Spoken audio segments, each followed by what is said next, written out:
नमस्कार, welcome to stock infuse. अगर आप चैनल पर पहली बार विजिट कर रहे तो चैनल को सब्सक्राइब कर दीजिएगा और दोस्तों प्लीज़ वीडियो को लाइक कर दिया करिए। आपके एक लाइक से मुझे मोटिवेशन मिलता है। तो सबसे पहले मार्केट को देखें तो मार्केट की ओपनिंग गैप अप में होती है, फिर वहाँ से करेक्शन होता है और एंड में जाकर मार्केट 0.19% तेजी के साथ बंद होता है। तो इस वीडियो में हम लोग कुछ ऐसे स्टॉक्स को डिस्कस करेंगे दोस्तों जिसमें आज अच्छी खासी तेजी देखने को मिली है। इन स्टॉक्स में हमारी खरीदारी करने की क्या स्ट्रेटेजी हो सकती है और किस लेवल पर हम खरीदारी कर सकते हैं उसको हम लोग डिस्कस करेंगे। तो सबसे पहला स्टॉक है एल दोस्तों एल में तेजी के प्रतिशत की बात करें तो लगभग 4% की तेजी देखने को मिली है। स्टॉक का क्लोजिंग प्राइस देखें तो 3752 रुपीज़ है। इसका रेजिस्टेंस की बात करें तो 3750 रुपीज़ है। तो इसने अपने रेजिस्टेंस के ऊपर क्लोज किया है। तो इसमें आने वाले समय में आपको और तेजी देखने को मिल सकती है अगर मार्केट का कंडीशन ठीक ठाक रहता है तो। अदरवाइज ये फिर से आपको 3500 के लेवल पर जाता हुआ दिख सकता है। दोस्तों इसका रेजिस्टेंस 3750 रुपीज़ है और इसका सपोर्ट 3500 रुपीज़ है। दोस्तों अगर आपके पास एक भी स्टॉक नहीं है तो आप करेंट मार्केट प्राइस से भी खरीदारी कर सकते हैं। ऊपर से डिस्काउंट की बात करें तो आपको अच्छा खासा डिस्काउंट अवेलेबल है। इसका 52 वीक हाई 6000 रुपीज़ के आसपास है और करेंट मार्केट प्राइस 3750 रुपीज़ है। तो ऊपर से अच्छा खासा डिस्काउंट अवेलेबल है। कंपनी फंडामेंटली बहुत स्ट्रांग है, प्रॉफिट का ग्रोथ अच्छा है, सेल्स का ग्रोथ अच्छा है और कंपनी फ्यूचरिस्टिक टेक्नोलॉजी पर काम करती है।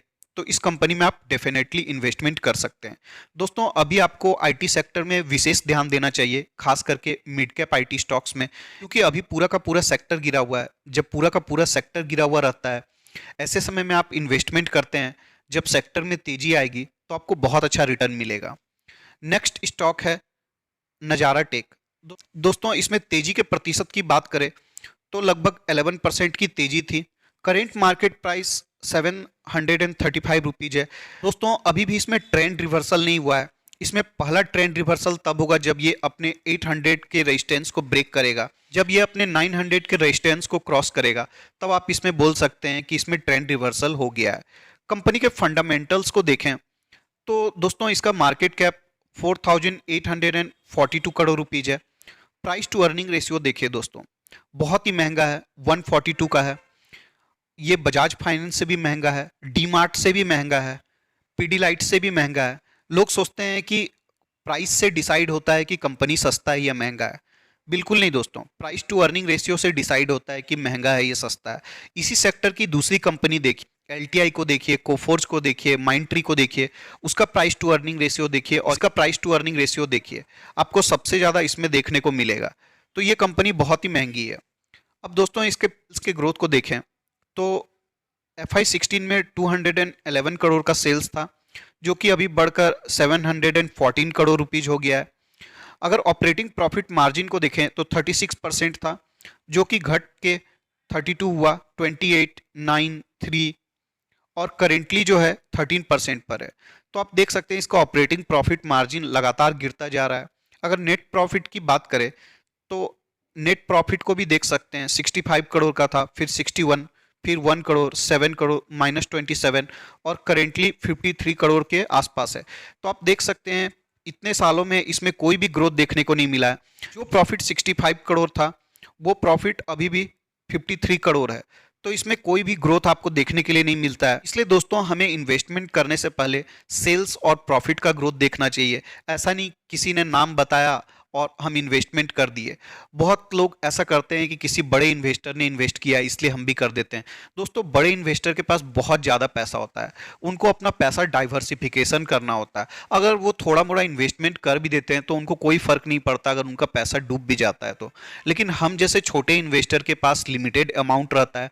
अगर ऐसे में हम नज़ारा जैसी कंपनियों में इन्वेस्टमेंट करेंगे जिसका नेट प्रॉफिट लगातार गिर रहा है तो हमें कुछ भी रिटर्न नहीं मिलेगा। इसलिए ऐसी कंपनियों से दूर रहिए दोस्तों। अगर इसके शेयर होल्डिंग पैटर्न को देखेंगे तो आप देख सकते हैं इसमें प्रमोटर लगातार अपने स्टेक को कम कर रही है। एफआईआई के पास 10% का स्टेक है, डीआईआई के पास 5% है और पब्लिक का स्टेक देखिए दोस्तों 65% है। मतलब इस कंपनी में पब्लिक ही प्रमोटर बनी हुई है। नेक्स्ट स्टॉक है ट्यूब इन्वेस्टमेंट ऑफ इंडिया। दोस्तों ट्यूब इन्वेस्टमेंट ऑफ इंडिया को हम लोग पहली बार डिस्कस कर रहे हैं। अगर इसमें तेजी के प्रतिशत की बात करें तो लगभग 4.6% की तेजी थी। स्टॉक में लगातार आपको तेजी देखने को मिल रही है, आप देख सकते हैं। अब दोस्तों कंपनी करती क्या है इसके बारे में थोड़ा सा देख लेते हैं। Company automotive, railway, construction, mining, agriculture sector के लिए प्रोडक्ट्स बनाती है। साथ ही साथ कंपनी अब टीएमटी बार और ट्रक बॉडी बिल्डिंग के बिजनेस में भी उतर आई है। दोस्तों कंपनी ने एक नया वेंचर भी क्रिएट किया है जिसके थ्रू कंपनी ई बाईसाइकिल्स बनाएगी, जो कि काफ़ी अच्छा बात है। दोस्तों आप यहाँ पर देख सकते हैं कंपनी का डीमर्जर हुआ था 2017 में चोलामंडलम फाइनेंस कंपनी से। दोस्तों इसके अगर सेल्स को देखें, FY17 में 4,400 करोड़ का सेल्स था, जो कि अभी 13,000 करोड़ का सेल्स हो गया है। ऑपरेटिंग प्रॉफिट मार्जिन की बात करें तो 9% था, जो अभी 11% हो गया है।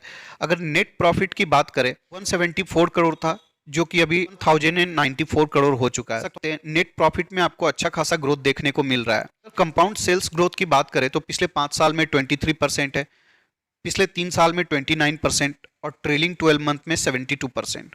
कंपाउंड प्रॉफिट ग्रोथ की बात करें तो पिछले 5 साल में 37%, पिछले 3 साल में 47% और ट्रेलिंग 12 मंथ में 71%। CAGR रिटर्न की बात करें तो पिछले 3 साल में 101%, पिछले 1 ईयर में 101%। तो देख सकते हैं दोस्तों कंपनी एक हाई CAGR कंपनी है। अब इस स्टॉक में इतनी तेजी देखने को क्यों मिल रही है? इसका कारण है दोस्तों क्योंकि फंड मैनेजर को अलग अलग सेक्टर में इन्वेस्टमेंट करना होता है। अब इस सेक्टर की ये एकमात्र कंपनी है जो लिस्टेड है, इसलिए फंड मैनेजर को कोई और कंपनी नहीं मिल सकता इस सेक्टर में इन्वेस्टमेंट करने के लिए। तो जो इस सेक्टर का फंड है वो ऑटोमेटिकली इस कंपनी में आना है, इसलिए इस स्टॉक में आपको लगातार तेजी देखने को मिल रही है। अब इसके शेयर होल्डिंग पैटर्न को देखें तो प्रमोटर के पास 46.45% है, FII के पास 25.90, DII के पास 14.70 और पब्लिक के पास 12.95% का स्टेक है। तो दोस्तों ये कंपनी इन्वेस्टमेंट के लिए काफ़ी अच्छी है, बट करंट मार्केट लेवल पर आपको इन्वेस्टमेंट नहीं करना चाहिए क्योंकि जो भी फैक्टर है वो ऑलरेडी प्राइस्ड इन हो चुका है। कंपनी अपने ऑल टाइम हाई पर ट्रेड कर रही है, तो ऐसे समय में हमें इन्वेस्टमेंट नहीं करना चाहिए। आपको गिरावट का इंतजार करना चाहिए। किसी भी कंपनी में गिरावट होगी दोस्तों, आप जैसे यहाँ पर देख सकते हैं, तेजी होती है फिर इन्वेस्टमेंट करने का मौका मिलता है, तेजी होती है फिर इन्वेस्टमेंट करने का मौका होता है।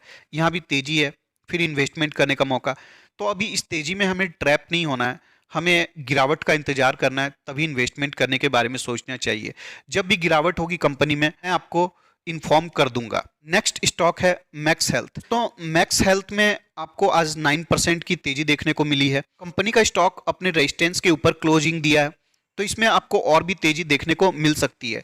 अगर इसके वॉल्यूम के चार्ट को देखें दोस्तों, तो आपको पिछले कुछ दिनों के कंपैरिजन में अच्छा खासा वॉल्यूम देखने को मिला है, तो आप कह सकते हैं आने वाले समय में और भी तेजी इसमें देखने को मिल सकती है। इस वॉल्यूम कैंडल को छोड़कर इतना बड़ा वॉल्यूम कैंडल पिछले कुछ दिनों में एक बार भी देखने को नहीं मिला है, तो आप कह सकते हैं कंपनी में ब्रेकआउट मिला है और कंपनी में अच्छी खासी तेजी देखने को मिल सकती है। अब दोस्तों इन्वेस्टमेंट के डिसीजन से पहले हम लोग इसके एक बार नेट प्रॉफिट को देख लेते हैं। तो आप देख सकते हैं नेट प्रॉफिट 16 करोड़ रुपीस था, घटकर -25 करोड़ हो गया, 0 करोड़, फिर 59 करोड़, फिर -138, 605 और करेंटली 631। तो आप देख सकते हैं कंपनी के नेट प्रॉफिट में बहुत ही ज़्यादा फ्लक्चुएशंस देखने को मिल रहा है। 16 करोड़ से -25 हो गया, फिर 0 से 59 हो गया, फिर -138 हो गया। अगर आप इतना फ्लक्चुएशंस झेल सकते हैं दोस्तों, तो आप इस कंपनी में इन्वेस्टमेंट कर सकते हैं। बट इससे भी अच्छी कंपनी मार्केट में अवेलेबल है इन्वेस्टमेंट के लिए। दोस्तों ऐसा स्टॉक ट्रेडिंग के लिए बहुत ही अच्छा होता है, क्योंकि जब कंपनी का प्रॉफिट माइनस में जाता है तब आप खरीदिए, जब ये प्लस में होता है तो अच्छी खासी तेजी देखने को मिलती है और ट्रेडर उस बात का फायदा उठाते हैं। लेकिन अगर आप इन्वेस्टमेंट करेंगे तो लॉन्ग टर्म में आपको अच्छा रिटर्न इस कंपनी में मुझे लगता है नहीं मिलेगा। मैं कोई सजेशन नहीं दे रहा हूँ दोस्तों, मैं बस अपना ओपिनियन दे रहा हूँ। बाकी पैसा आपका है, मर्जी आपकी है, आप चाहें तो इन्वेस्टमेंट कर भी सकते हैं। मैं अपने नॉलेज और एक्सपीरियंस के आधार पर मुझे जो लगता है मैं आपको बताता हूँ। तो दोस्तों इस वीडियो के डिस्कशन के लिए इतना ही रखते हैं, मिलते हैं किसी और वीडियो में, तब तक के लिए धन्यवाद।